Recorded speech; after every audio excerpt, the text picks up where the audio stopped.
cluster headache is not very common. It occurs in about 0.1% of the general population. It occurs more commonly in men, about a 5 or 6 to 1 ratio, male to female, which is different from migraine, which is much more common in women.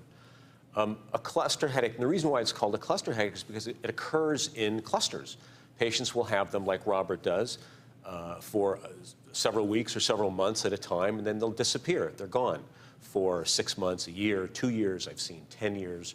But when they come on, that cluster period lasts a few weeks to a couple of months. They get headaches every day, typically 2 or 3 times a day, sometimes more, sometimes less.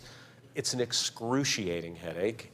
It's described as the most severe head pain that we are aware of. It doesn't last that long. It's 30 to 90 minutes, although for somebody who's suffering from it, that's a long time. It's always and only on one side of the head, typically around the eye, frontal, temporal, and it's a constant, steady, sort of boring pain as opposed to throbbing that occurs in migraine.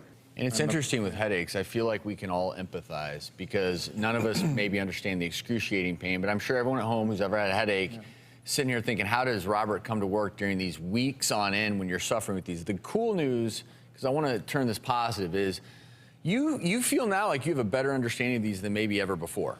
Yeah, it was really nice to talk to Dr. Kudrow because I hadn't really had a conversation with my neurologist for a long time.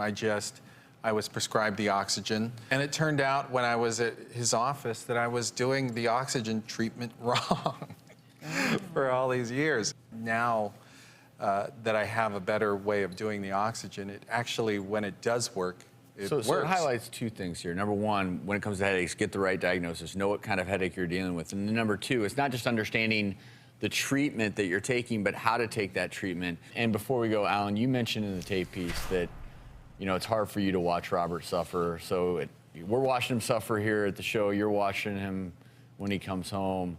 You know, knowing now that he's seen Dr. Kudrow and hopefully can get feeling better, what does that mean to you?